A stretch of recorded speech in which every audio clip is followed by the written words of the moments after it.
Welcome, everybody, to another rendition of The Lone Wolf Show. I'm the Lone Wolf, and you are watching www.witchcrafttv.online. And this is the special series of WitchCon, a series where we interview the WitchCon presenters for February 20th to the 23rd in witchcon.com. And we have a special guest that's going to be presenting. But until we do, we give you the intro.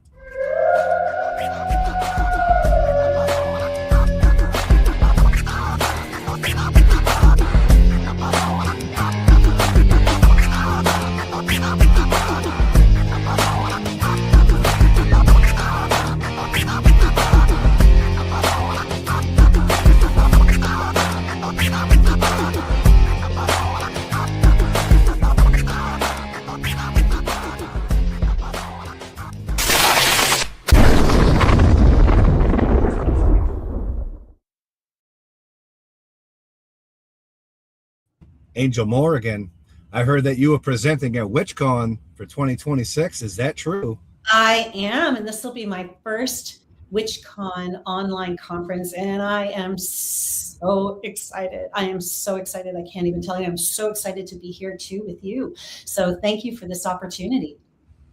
So tell me where you're located. Where are you at in the world of witchcraft geographically?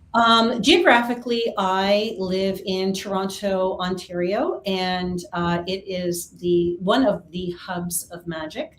And I like to also escape to Brockville, Ontario, where I'm on the St. Lawrence River. So I kind of split my time, and it is the home of the witches. So it's a really interesting thing. It's only something I've discovered recently, that in Vancouver, it is the place of the healers. Toronto is really the place of the psychics and the seers, and Brockville is, or the Ottawa area, where our capital is very much witch-based, and I love it. I love it. So I'm very much in two different places because that's two parts of who I am. And I'm Gemini, right? So I'm always in two different places.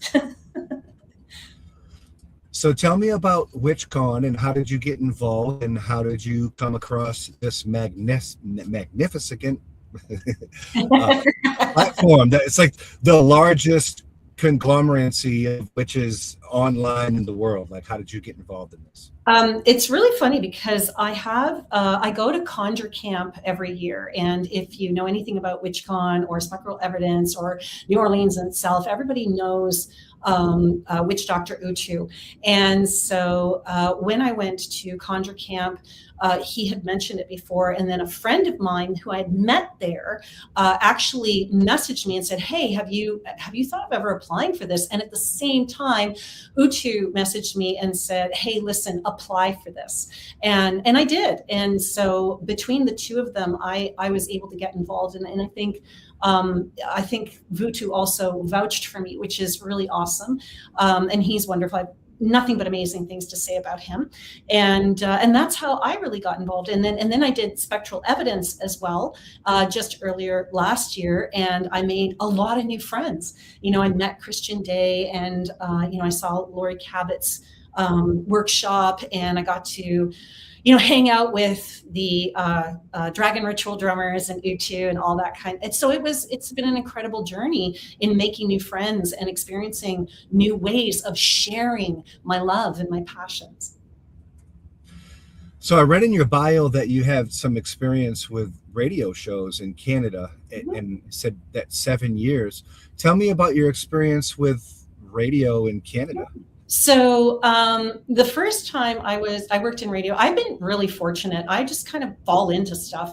I worked with Newstalk 1010, which is our national station. And Barb DiGiulio had a show called The Night Side, and she wanted a reader. She just started a show on the air.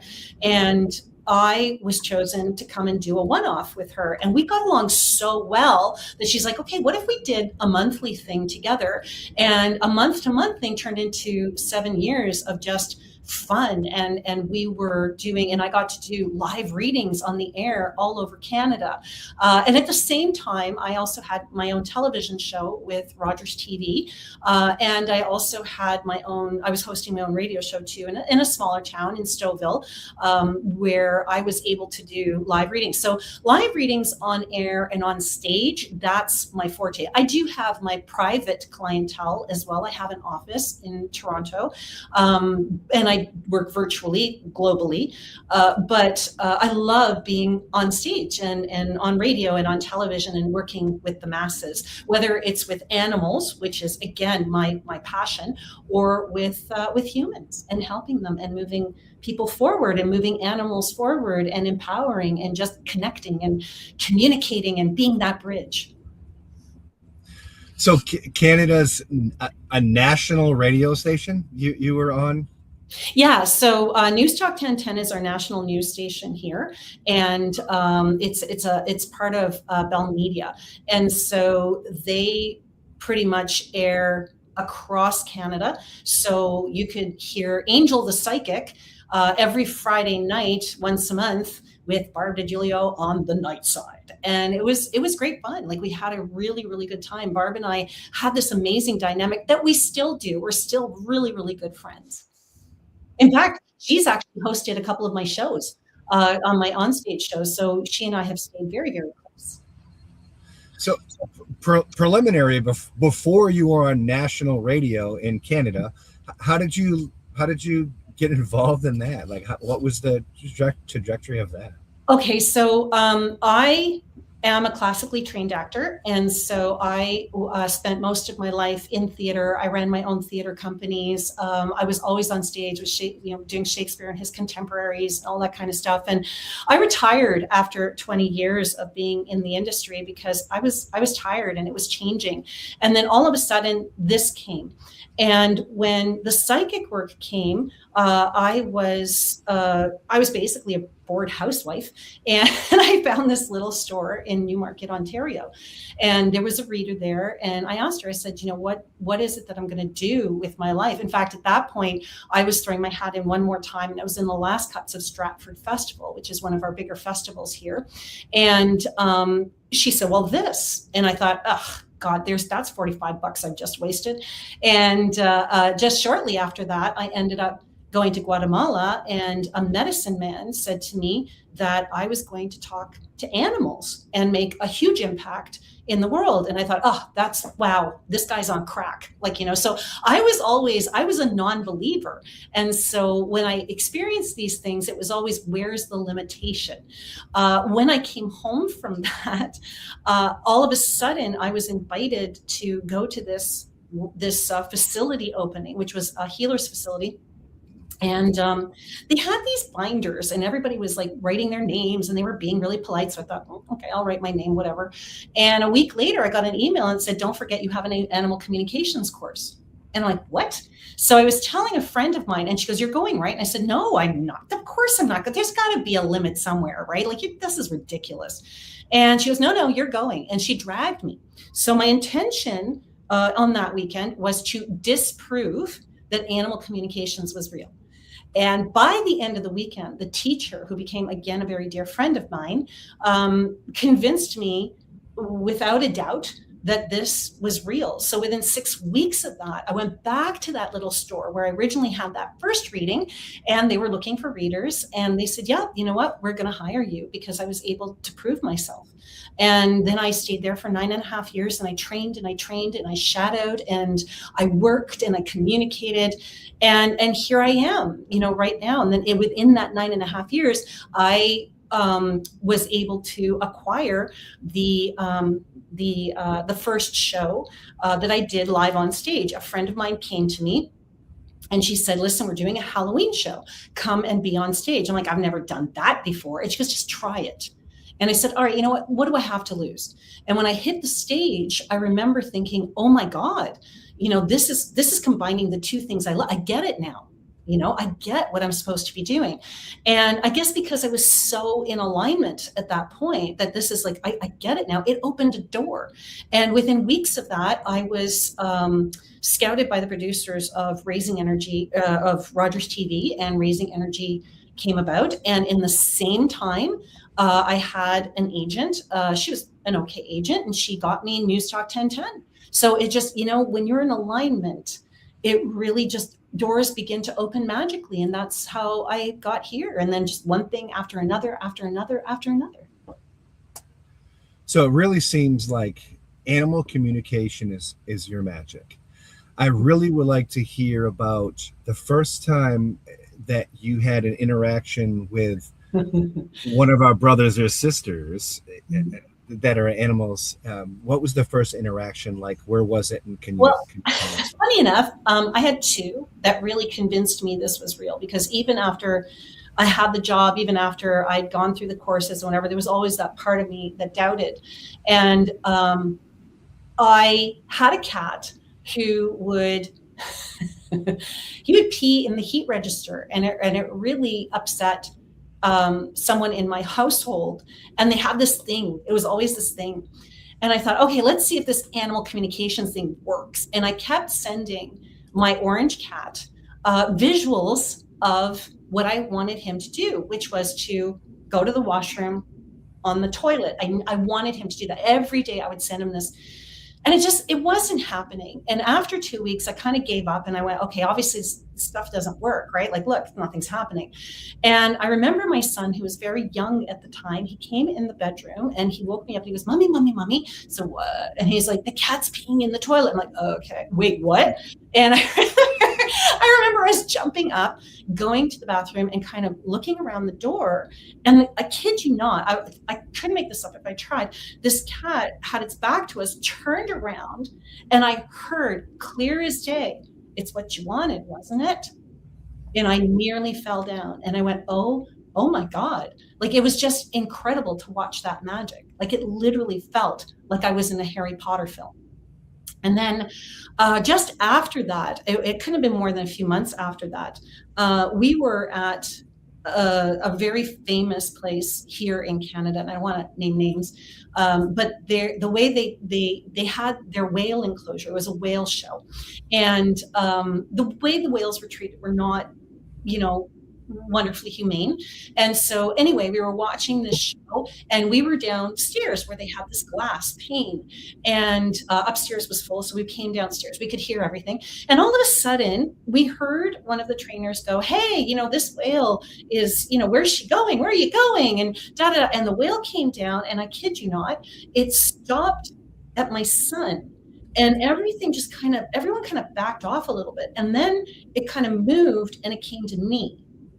And in that moment, I remember the overwhelming feeling of everything, like the loneliness, and there was pain, but there was joy, and there was all this.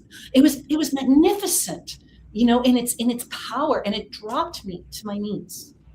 And after that encounter, it literally just kind of turned around and went back. And my son came over, and he put his hand on my shoulder, and he said to me, and he goes, it's okay, mommy. He goes, I felt that too. And I went, wow. And then we left, because I was overwhelmed after that.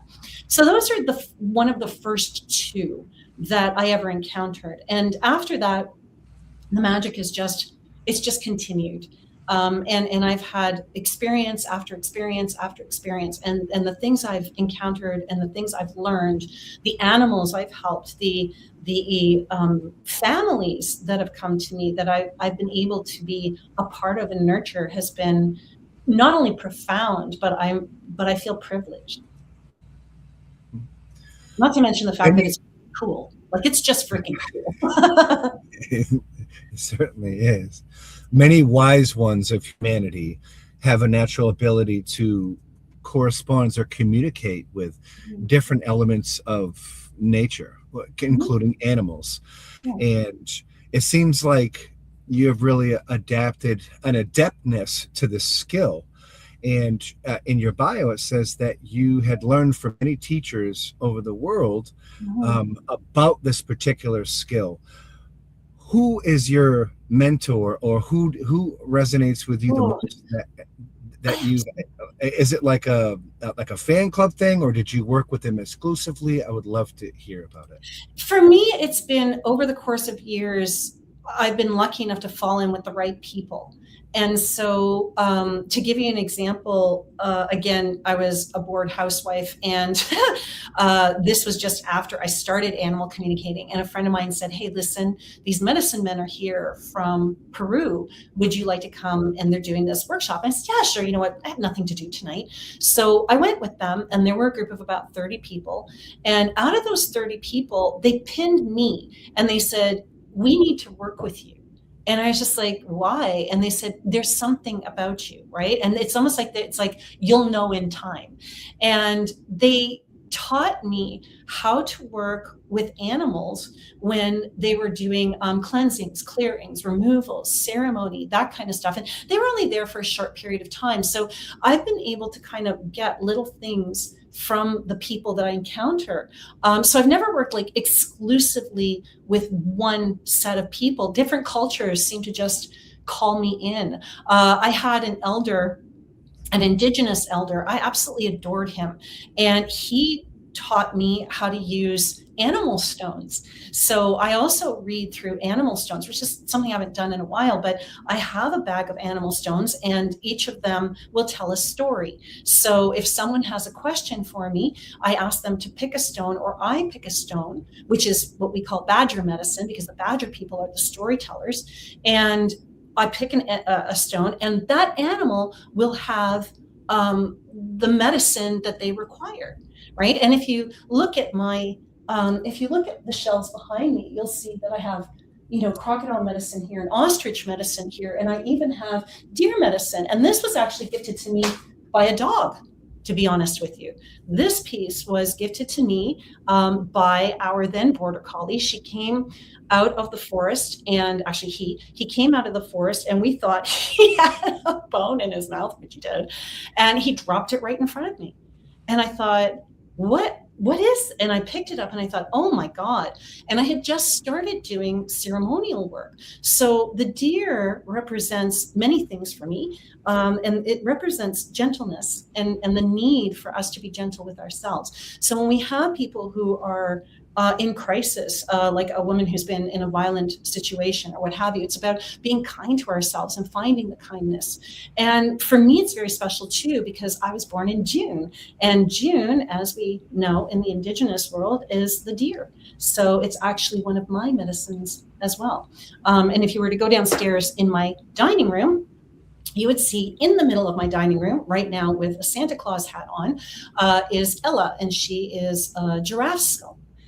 So we have a giraffe skull in the center of my dining room, and that always reminds me to reach for the stars, right? It reminds me that I'm not fragile. You may look that way, you might feel that way sometimes, but your strength is something that's always there.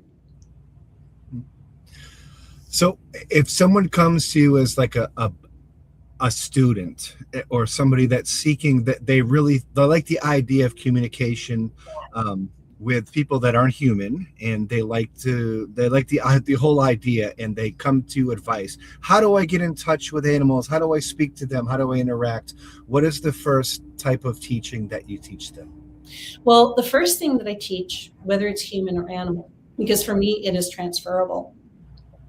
When people come to me, I first tell them that you can do it, because a lot of people say, well, I can't do what you do, but I would like to. I would love to be able to learn how to talk. And I'll say to them, you can. It's an innate part of who we are. It's a natural part of who we are.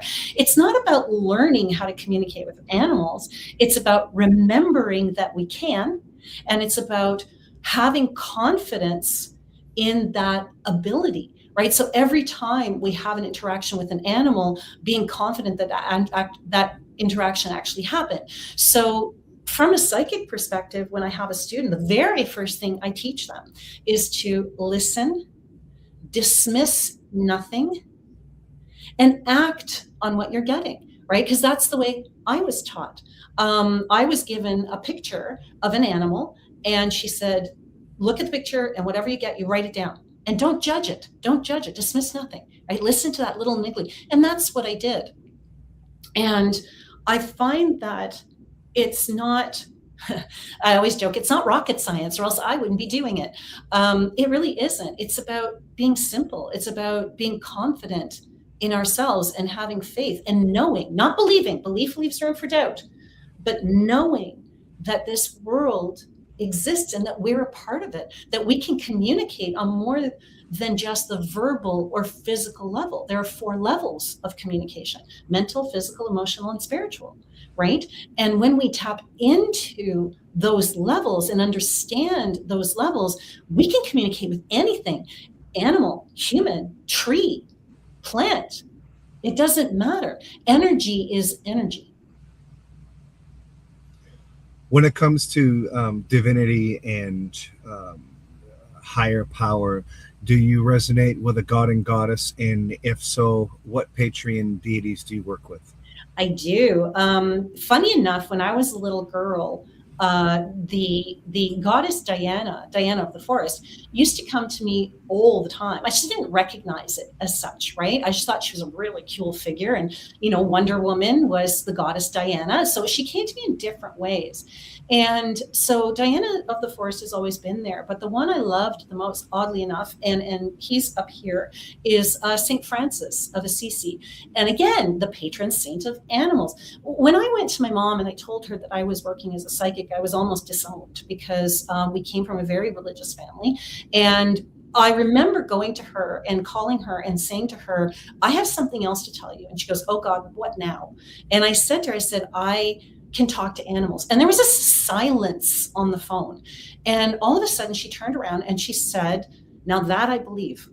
And I'm like, what? I almost dropped off my chair. And she said to me that when I was a little girl, she goes, it was like I was talking to the animals, and I always had animals in my pockets, and the animals were always around me. These aren't things that I consciously remember, but she did. And I thought to myself that if someone who doesn't believe in anything can believe in that, this must be my calling. Like, this must be my path. And that was really encouraging for me. So Diana of the forest has always been there to protect me, to show me, to guide me. And I've also worked with Maman Brigitte. She's always been very, very special to me. And I've also worked with Hecate. And Hecate is my mother goddess. Before I even started on this path, I always had an affection towards her as a character.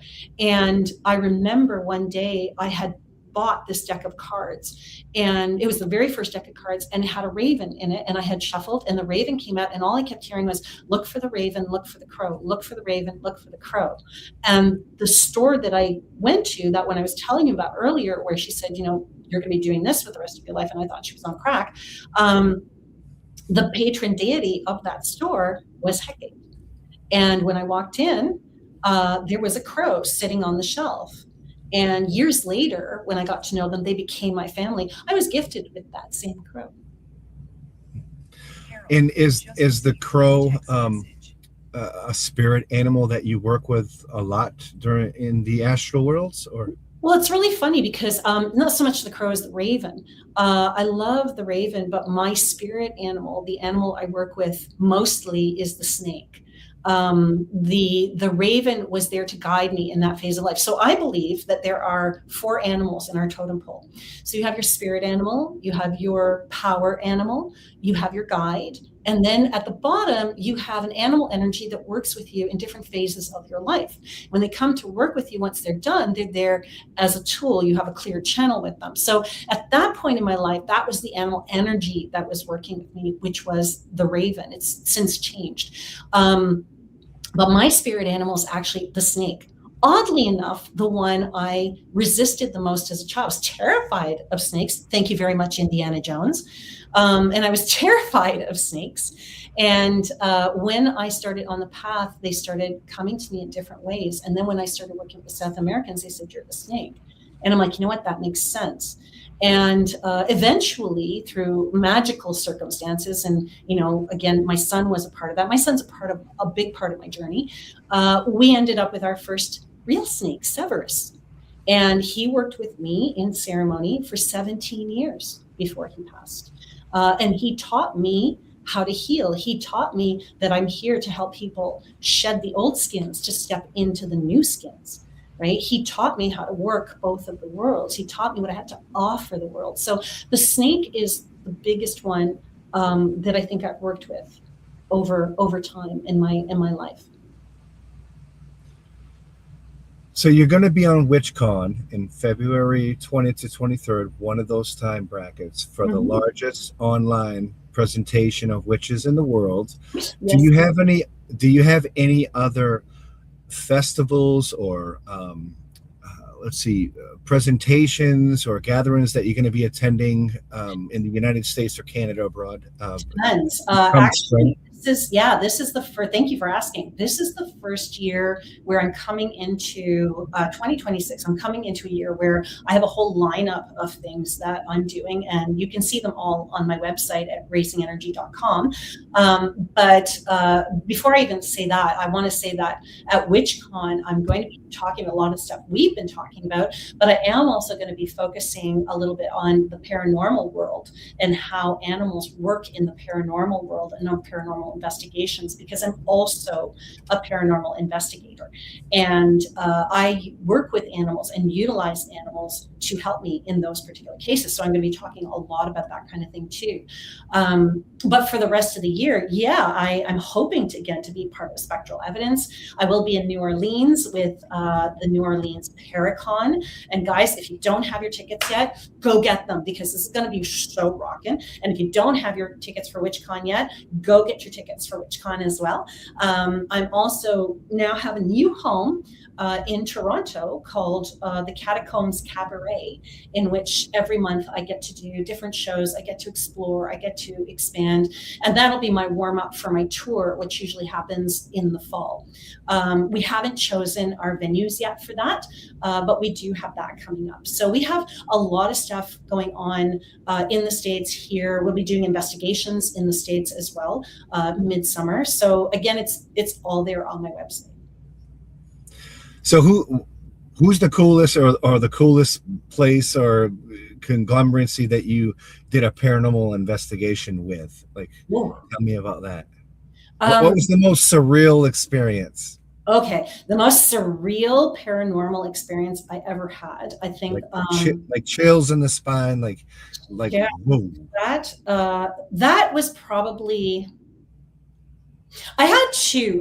One of them was the very first paranormal investigation I ever went on, because again, in my head, is like, there has to be limitations somewhere. And I was asked to come as kind of a minor celebrity thing. And when I went, I watched this spirit come down the stairs.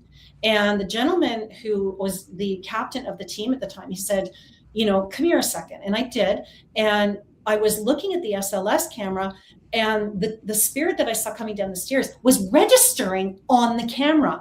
And my whole body just froze. I was literally in paralysis. I'm like, I can't believe this is happening. Like, this piece of equipment has nothing to invest in what I'm doing or seeing, and it's correlating. Like, it was an incredible experience. So that was my very first thing that kind of made me go, holy crap! Like, this can validate for me, right? So that was bone chilling. But I think the most interesting one, or scariest one, that I ever went to, not even scary, but it was definitely unique. The same team. One of the investigators and I was very close, and all week we had been dreaming the same thing. And when we got there, we entered the home. We called it the Hangman's Case. We entered the home, and there were pictures that this woman had painted of this little creature, this black thing. And she and I looked at each other going, are you serious? And it turned out that this was an attachment that she had, that she had been carrying since she was 16. She'd made friends with it. She'd worked with it. But that wasn't why we were there. It was there because her husband had committed suicide. He'd hung himself in the garage, and she was afraid that he was still there. Well, it turned out that the man who hung himself in that garage was actually somebody I knew. And I didn't realize that. He was someone who had worked with my ex-husband years ago. So I walked in and I literally saw him and I'm like, wait, what was this guy's name? And when she told me his name, I'm like, oh my God, are you kidding me? But what was really interesting about it was the sounds we were getting from the spirit box, the things that we were experiencing. I'd never experienced so many things. And so, like, at points I was afraid and I had to ground myself and things were happening. And it was just a really rich, full investigation. And at the end of it, were able to get her and him to talk, because they were in the process of separating when he did this. And there was this beautiful healing that had taken place, right? So it was just the most bizarre, the bizarre cocktail of different vibrations in this particular investigation. So that's one of my favorite. But then again, in the States, I've been to Hinsdale. I've been to Wildwood Sanitarium, one of my favorite places to go, and I've experienced different things with different events as well. In Canada, we have the James White Seance, and I've experienced things during that seance too, which just were hair raising. Thank you so much for sharing your craft with me and also our viewers. When it comes to the craft and its many different variations in contemporary witchcraft, we have different crafts that practitioners indulge in. When it comes to animistic craft, what would be your advice to young seekers or ones that are young that have the animals in their hearts and they have this passion where they think or they may already be communicating and working with the animals within spirits, within physical and different forms? What is your advice to them? Don't be afraid to work with the animal energies. And when they come to you, it may feel, overwhelming. But when they do come, they're there to help you, to work with you, and don't turn them away. Because I know a lot of people will go, you know what? This is bear medicine and I don't need to work with bear medicine right now. Or they pick and they choose. It's like, no, if a deity is going to come and work with you, allow it in. And don't be afraid on calling on them. Right? Because I know a lot of young practitioners will say, well, I shouldn't because, that's disrespectful, or, an angel per se, I'm not worthy, or I shouldn't, or I should. There's no such thing. The only limitations I have learned, the only limitations we have are the ones we place on ourselves, and when you're gifted with something like a bone or a skull or something like that, that's a precious gift. So when you have that and you're working with that skull, remember that you're working with a spirit. There is a spirit within that skull, and that is to be revered. They're there because they chose you. Okay. So be respectful, but also have fun with it. And that's a big thing for me, being a Gemini. Always have fun with it. Enjoy the process, especially with animals. I mean, that's just an incredible thing. How many times have I gone into circle and I have called on whatever deities want to come, and Bastet will come, or Anubis will come, create relationships with these animal gods, right? Or create, and that's the other thing too, I would really encourage young practitioners is learn about them, not just in books. Meditate. If you have an animal that consistently comes to you, get quiet, close your eyes, ask them to come to you and create a relationship with them, right? Why are you coming to me? How do you want to work with me? I always teach the 5 W's, right? Who, what, when, where, why. If you're going to practice magic with animals, it's not just the tangible, it's also the spiritual. Close your eyes, get to know your animal spirit, get to know the animals that want to work with you. And don't be afraid. And if you, let's say cat is one of the animals that want to work with you, and you have a black cat and there's a love spell that calls for a little bit of black cat hair, go to your cat and talk to them, have a conversation, go, listen, dude, you know what? This is something I'm working on. Are you okay with that? Ask permission, but don't be afraid to take 3 little hairs and work with them. Very, very nice. Very, very cool. Angel Morrigan, everybody, presenter for WitchCon 2026. And you can check out her classes right there on witchcon.com. Make sure you check that out. Thank you so much for coming on the Lone Wolf Show and sharing your spirituality, your love for the animals, and your animistic witchcraft right here on www.witchcrafttv.online. We'll catch you at WitchCon. Blessed be and merry part, and may we meet again. Merry meets and merry be and blessed be.